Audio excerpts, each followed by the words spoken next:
everyone, welcome back to Inside the Bottle TV. I'm your host Sam Patel, and we have a cool episode today. We're going to France. We're going to do a couple awesome bottles of wine that I just brought into the store, and I also have a guest on the show. His name is Mickael Capodagli, who is from France, and him and I met sometime last year at the shop, and we were talking about different wines that he carried and different portfolios that he was taking care of. And if I'm not wrong, you guys just acquired some more wineries in France. Indeed. So there were 34 originally that I believe that you told me. And now over 40 wineries in the entire country. So yeah. And today we're going to talk about our lead brand. It's called JP Chenet. And JP Chenet is from what part of France? The grapes are grown in the south of France, most of them in Languedoc, or very close by in Gascony. Languedoc and Gascony, and so that is south of France, correct? It is south of France. I will show you later on the map. We actually made a map. I don't know if you guys can see it back here, but there's an outline of France, and we're going to actually show you guys where these grapes are from, and then also talk a little bit about different parts of France, and from Bordeaux to the Loire Valley to where Paris is, and how far it is from Paris, and kind of gives you guys an idea, and kind of gives me an idea, and everyone else that's here an idea of how France actually works and how the geography behind it kind of fits in with the wine culture and so many other things. So this is going to be an easy episode for everyone, and so let's get inside the bottle. Yeah? Let's do it. All right. And the show is called Inside the Bottle TV, right? So let's see what's inside the bottle. First bottle is JP Chenet Sauvignon Blanc, vintage 2014. So why wouldn't we go with the Brut first? Oh, so actually what I noticed, so I've been in the United States for a few months now. Here people tend to start with the sparklings, then go for the whites, and then finish with the reds. What we do in France is we have a specific order, and we always start with the whites, the lighter whites to the stronger white, then the lighter rosé to the stronger rosé. It's like the best order to taste one for your palate, to go smooth to something more full-bodied or more that has more weight. When you're done with the rosés, you go obviously with the reds, have tannins, and to finish, we always finish with the sparklings, that even if it's dry, they have like residual sugar and the bubbles that tend to wash your mouth, and then you can finish with the sweet wines. That's interesting, because every time I've been in a tasting around here, we start with the bubbles, and we go to the Sauvignon Blancs and the white wines, and then we finish with the red wine. So it's a complete opposite in France? Or close to being the opposite to France? It's the opposite. I don't know why, but I don't know why it's done this way here. There must be a reason, but that's the way we do it. Well, we're going to France, so I guess we're going to stick it out with Mickael here. And so, yeah, let's pour a glass. All right. So JP Chenet, a little story about the brand. Is the #1 French brand in the world. We're starting to get known in the United States. A few statistics about it is that we sell in the world 2 bottles of JP Chenet are sold every second.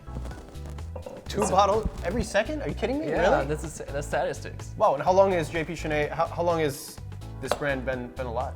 The brand was created in 1984. It has grown since then. A few years after the launch of the varietals, the sparklings were launched, and more recently there was a nice ad that is the ice sparklings. I don't know if you ever heard of it. We do not have any in Maine so far, but it's a new trend coming up, and it's sparklings that is meant to be drunk with ice. So maybe. Maybe this summer we'll have some to taste here in Maine. I think we'll have to do an episode on that. Yeah, it's gonna be different. So cheers. All right. Cheers. Yes. It's crystal glass, so we can't really do it that hard, right? So you got a nice yellow pale Sauvignon Blanc. So as it is from the south of France, you can certainly expect it to be less dry, less acidity, or it may have less acidity than Sauvignon Blanc from Sancerre or from the Loire Valley. What do you get on the nose? I get a lot of melon. I get Melon some notes. melon, apricot. It's like lime. Lime A aromas. little bit of lime aromas, yeah. Now, what kind of soil is this Sauvignon Blanc grown in? In the south of France, most of the soils will be, in French, argilo-calcaire. Argilo-calcaire. Yeah. Yeah? So you'll have nice, easy drinking mineral wines.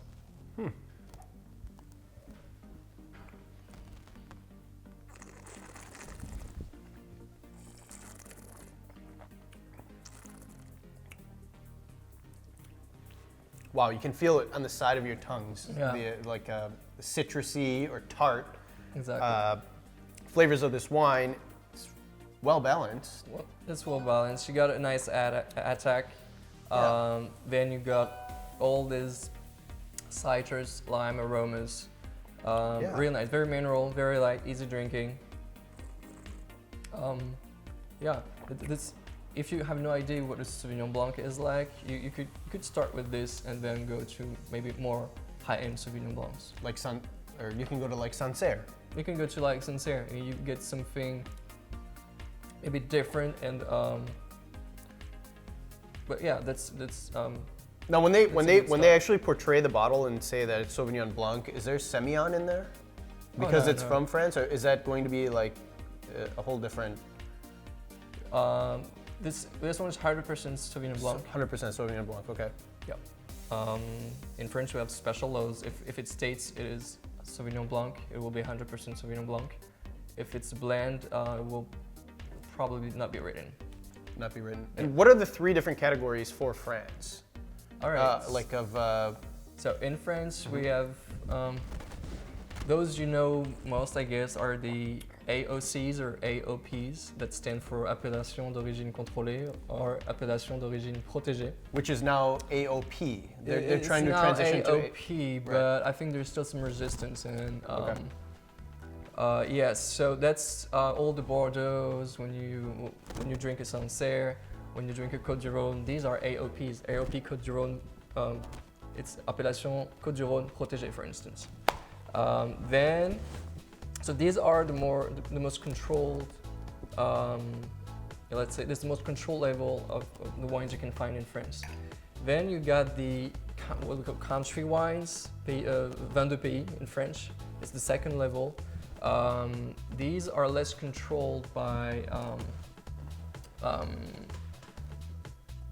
France. Let's say to keep a certain level of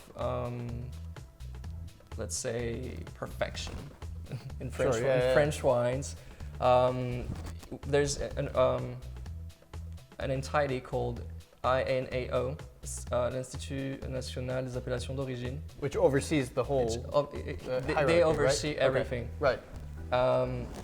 So they control, they try to control everything from the yield of the wines, whether they can get, whether the grapes can get water or not, whether you can add sugar or not. Most of the origin of the vineyards in France, you can't. Interesting. Yeah. So basically, then you got the country wines. They're less controlled. Vin de France. And then the third one is Vin de France. Okay. Okay. And basically, you can do almost anything you want with that Vin de France. Yeah. Which I've had. I mean, I believe I think these are all Vin de France, right? Except they are Vin de France. But they're delicious. And so don't let the hierarchy fool you of what's actually happening. Because I've had Vin de France classification wine, which has awesome bouquet. I mean, it tastes great. The price point's awesome.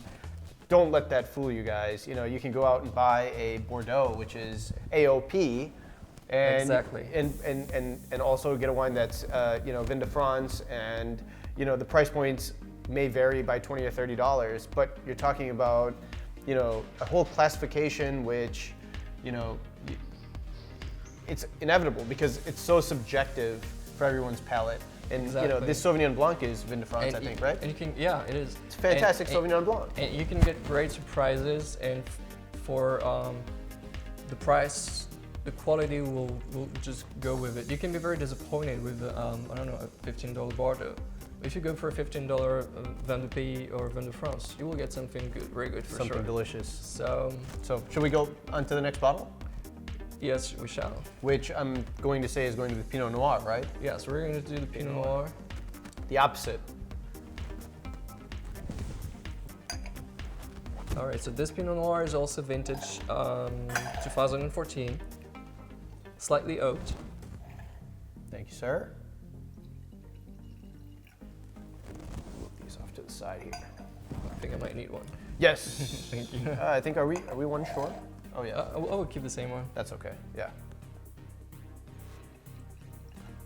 See, nice color. Oh, this is like a nice light to ruby color, if we can get it right onto the ruby shot red here. color, Yeah, crystal clear. yes. Very light, colored as many great Pinot Noirs are. And So you got all these red berries. so we open up these wines and you can definitely get the aromas out of it now. Yeah. I'm getting like, yeah, definitely wild cherry. The whole line is very aromatic, so you'll get everything with the first nose. I've always been taught to check the nose 2 or 3 times. And then also, All right. You should do it twice, actually. The Twice, first okay. time, right after pouring the wine, so it has not really get air yet. You must not move your glass before that. You smell it the first time, and that is called the first nose. So it will tell you without air what you might get in mouth, and then you swirl it, so the aromas develop. yeah. But you never swirl it the first time. And then obviously it enhances all the aromas, and you can also find aromas that you didn't distinguish the first time. Yeah, I'm definitely getting So now we get some vanilla, some vanilla, blackcurrant. possibly licorice. No, I get licorice out of that. Yeah, that's interesting. Yeah. It's weird because, you know, a lot of people, you may be sitting at dinner with your wife or your husband and you'll be drinking the same wine and your wife says you get vanilla, or she gets vanilla, and all of a sudden you start to get vanilla. Or your husband says, I get licorice, and all of a sudden the wife starts to get licorice. It's funny how the senses work, but that's the beauty of wine, is that it's so subjective. Again, and I always stress this all the time, it's so subjective that, you know, what I taste or what I get on the nose or what I think personally about the wine is completely different than your counterpart or the other person that you're enjoying that glass of wine with. And so let's get inside this. Let's do it.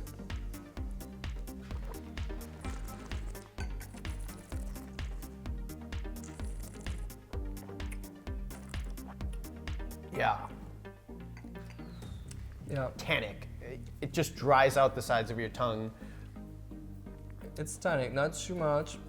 You can really Yep. feel the Yep. difference. For those of you who might be used Yeah. to drinking California Pinot Noirs or Burgundy Pinot Noirs that are more known, this would be, let's say, a nice bottle to have in between. It's California Pinot Noirs tend to be quite tannic, and the grapes get really much sun. Burgundy is the other way around. You got more acidity in the wines, and this Pinot Noir coming from Languedoc is really something that is in between these two regions in terms of palate. When you're taking this wine in, swish it around your mouth. You have so many taste buds around your tongue, you know, from bitter to sweet to, you know, sour to tannic, and like besides the weight on the middle of your tongue. I got a little bit of weight of this, well-rounded again, really tannic, but such a beautiful wine. Fruit forward, I would say. There's a lot of fruit that hits the tip of your tongue when you're taking it in. Yeah, and as we say in France, there's nice harmony between the nose and the mouth, because we find all the aromas that we previously expected with the nose. Interesting. Delicious wine.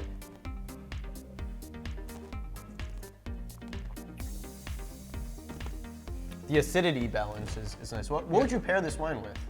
What type of food? What do you enjoy? What would I enjoy with it? It would be very nice with the aperitif with some like cured meat, or we do this a lot in France. Yeah. Just like in Spain and Italy as well. It could go well with any red meat. It's a nice easy drinking wine for like everyday dinner, or for even more special occasions. You could even pair that with like chocolate if you want to try it. So. Yeah. I gotta take another sip of this. This is a great Pinot Noir. And our final wine that we're going to show. Finish today, we're going to wash our mouths with JP Chenet Sparkling Brut. This one is a blend of Chardonnay and Uni Blanc. So that's where the Uni Blanc, earlier I was talking about Gascony, that's where the Uni Blanc comes from. And the Chardonnay is from the Pays d'Oc, Languedoc. All right, let's get into the Brut. Let's do. To avoid the bubbles to avoid the foam, you need to pour like this your sparklings, or else you have to wait forever to drink it. So you know in Champagne they say that, or like for Champagne, when you're drinking Champagne wine, I've always heard, and I think I brought this up in a past episode, the finer the bubble, the more quality of the Champagne has. Yeah. Now, how do you actually take that and put it towards sparkling wine? Like, is there a trick for sparkling wine? If there's a consumer that's going out there to purchase a sparkling wine, is it the same theory or? Oh yeah, it's exactly the same. So here you can see, if you watch towards the light, you can see all the thin bubbles. So you get to look at three things for the sparklings. Cal, can you get this camera up to this? Is it looking at it? Yeah. You can see the fine bubbles. I hope you can see the bubbles. Those are really fine bubbles.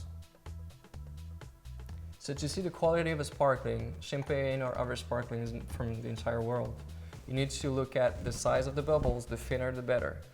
You need to look at how fast they go up, the faster the better, and how close they are to each other. And if you gather these three criteria, sparkling will be very good quality. And the other way around if you don't reunite this criteria. So. Well, it looks like this sparkling fits that criteria because the bubbles are really close. They're going up extremely fast, and they're very fine. And so let's try this out. But what do you got on the nose on this? You know, I don't even know how to describe sparkling wine. I've always put it on the nose. Like I always get pear out of it. Do you get pear? We get pear, but that must be because of the Uni Blanc that you find inside. The Uni Blanc. Yeah, the Uni Blanc is quite floral. Like rainwater. It smells like rainwater almost. I don't know if you guys have ever went into a puddle and tried to sniff the puddle. But I have. I'll find some like what I call white flowers, maybe almond aroma, something really light and makes you want to taste it. Wow. Real crisp and dry. It's crisp and dry. You got a little bit of this citrus, lime aromas that we found earlier, but it's more complex. We find that almond again, along with maybe some slight apricot touches. It's like lingering on my palate. You know, you haven't touched the side of your tongue again, where it's like a puckering. You're salivating while you're drinking it. It's extremely dry on the tip of your tongue. There's just a beautiful balance to it, is what I get out of it. Again, it's good quality bubbles. You won't be disappointed. Huh. It's interesting. I never really got into sparkling wine. I never got into sparkling wine. Really? Ever. Yeah, I've had Champagne. I've had from Vouv all the way to Moet to Champagne, Aubry and different champagnes from the Champagne region in France.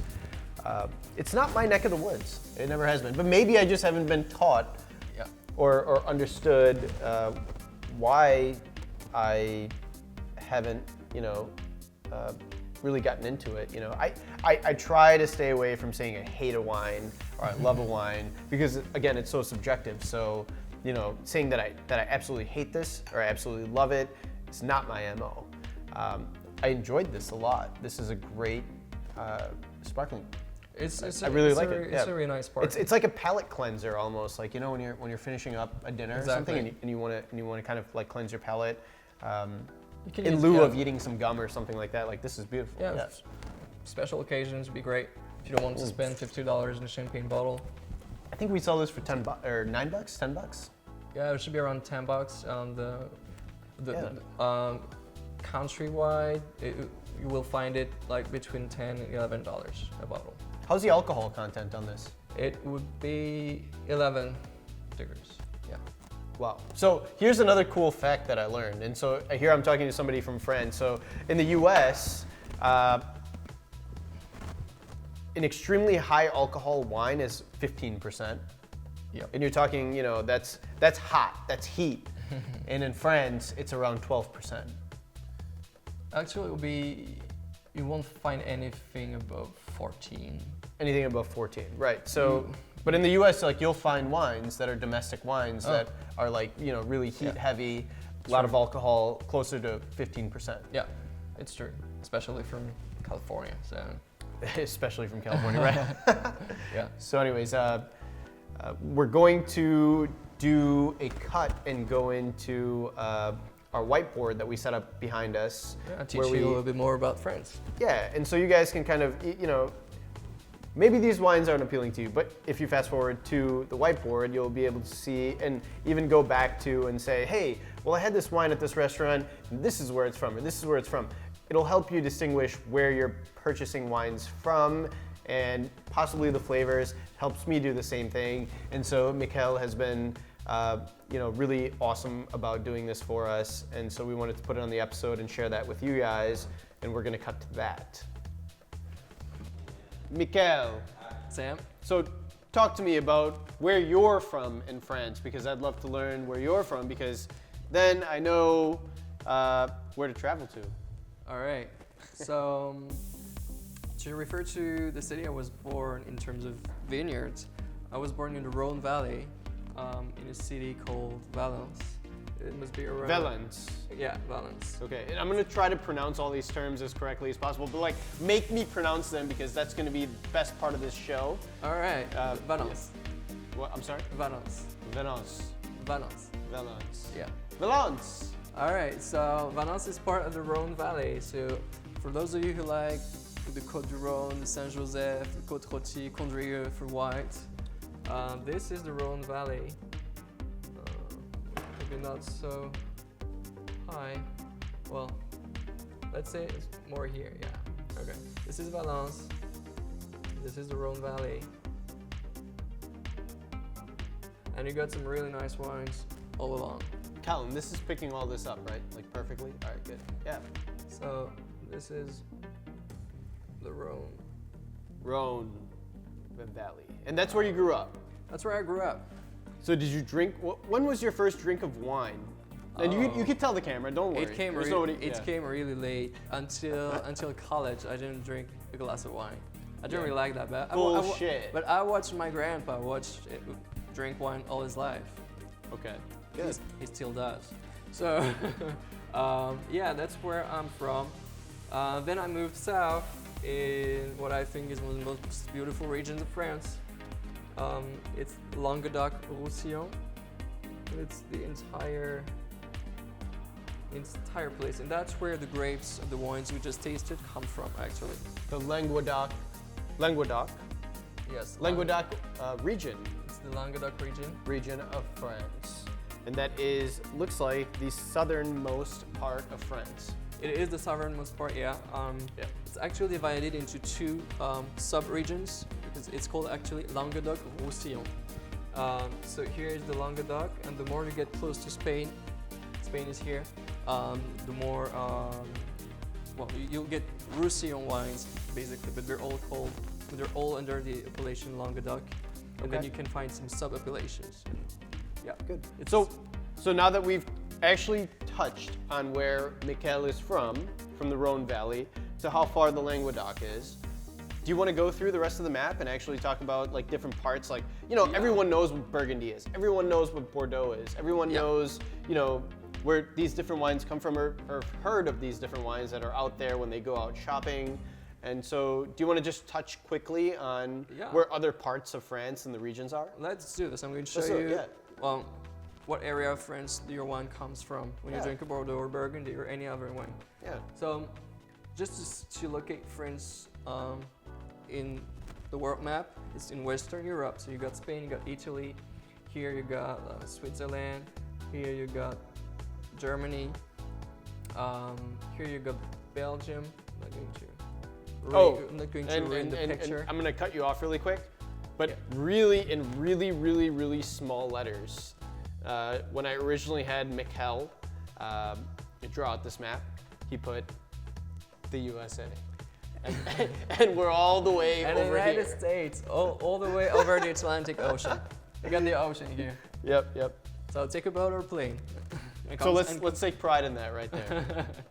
All right, so let's go for Bordeaux. Right here, you got the Bordeaux region. And this is where all the heavy grapes of Bordeaux are grown. Yeah. That have to be classified as Bordeaux when sold to the USA. Exactly. So basically, the three main grapes of Bordeaux for reds are Cab Franc, Cab Sauv, and Merlot. Yep. Sorry, I misspelled it. So yeah, this is Bordeaux. Here you've got the river called Gironde, and it will explain to you why some wines are called from left bank and right bank. Right, okay. So it just means that the vineyard is located on the left bank of the Gironde River, or on the right bank of it. And that's Gironde River. Gironde? Yeah, Gironde. Exactly. Gironde. So yeah. It's a familiar name. To just continue with all the famous vineyards. Here you got maybe more north. You got the Loire Valley. It's a huge vineyard too. But the bigger one is this one. It's the Languedoc. So same thing. You got a river all along. It's called the Loire, and you got all famous appellations all along. Saumur. Sancerre is like right at the east of the appellation. You got Saint Nicolas de Bourgueil, you got many others. So this is Loire. Then in Loire Valley, you find a lot of Sancerre and you find a lot of Sauvignon Blanc and Semillon blends that come in white blends. Yeah, the Loire is the land of Cab Franc for reds. The land of me, because I love Loire Valley Sancerre, which I've had. Yeah, beautiful wines. They're pricey though. They're like 20, 30 bucks, I think. It's, roughly. It's pricey, but you gotta try quality. it. Good quality. Yeah. Then let's go for Burgundy. So Burgundy, which is Pinot Noir is in the U.S. Except in France, they call it Burgundy. Am I correct? Yeah. Well, no. Actually, Burgundy is the grapes that are grown in Burgundy. It's not as complex as it could be in Languedoc, for instance, where you get many grapes to compose the appellation. Burgundy, if you get a white, it will be a Chardonnay. If you get a red, it will be Pinot Noir. No other choice. Right. Yeah. So it is essentially Pinot Noir. Great. It is. Good. Yeah. Perfect. But we're not. But I didn't know the Chardonnay part. That's cool. Yeah, for the whites it will be Chardonnay. Yeah, 100%. Okay. And we're not allowed to just write on the label Pinot Noir. It's Burgundy, and you're supposed to know actually Burgundy is a Pinot Noir. So, so Burgundy. For those of you who like white wines a lot, this is the Temple of White Wines in France. It's called Alsace. Alsace. And you know, originally when somebody told me about Alsace, I used to call it Alsace. So right next to Germany, really nice white Gewürztraminer, Riesling, Sylvaner. What else? Must be forgetting some. And if you get a red from Alsace, same thing, it will be Pinot Noir as well. To finish with the last main one, we can go then after maybe from smaller ones. Here you got famous Provence and all the rosés that you drink for Côte de summertime. Provence. And so when you guys go out to your store and you're looking for an awesome rosé that fits the profile of, very fruit forward, slightly sweet, if you get the hint of residual sugar on the tip of your tongue, I believe, right? Is that the best way to classify that? For Provence, Yeah. usually we've got two main regions in France for rosés. It's Provence, Loire number 2, and then possibly Languedoc that does some too. Provence differentiates itself from Loire by dry and really subtle, not very colorful rosés, and Loire will go for more fruit forward, slightly sweet with some residual sugar rosés. Oh, okay. So I didn't know that. And so I've heard that Côte de Provence makes the best rosé. Am I wrong? They're not really. It's the appellation that is the most produced. So that's the appellation people know more. But there are some very, very small appellations that I don't know if you can find in the United States, called, for instance, Bordeaux or Cassis. We've got smaller appellations like in every wine region, and these are actually the best. Well, there you have it. Mickael breaks down the map of France 101, which I decided to write up there. Hopefully, nobody fell asleep, and this is, a predominant part of wine. France is a predominant part of wine. When you're going out and you're looking for these wines, and I don't know how everyone does it. I used to do it by the label. I used to walk out of a store with just a random bottle of wine that looked good because the label looked awesome. But now it's become more of a passion for me, and I hope it, through this show and through this episode, through many of our episodes, you guys can make this a passion for you guys and your families and significant others, where you kind of get a feeling of where this wine is coming from and the actual blood and sweat that goes into building the wine. Exactly. And the people that live nearby that, build these vineyards because, there's nothing else for them to do. And that's meaningful. That's what wine is all about. And that's why we created this show. And I appreciate you for coming onto the show. And, stay tuned to all of the future episodes, our social media pages, Facebook, Instagram, YouTube. Kyle, you want to chime in on any of this? Medium.com, which is our blog.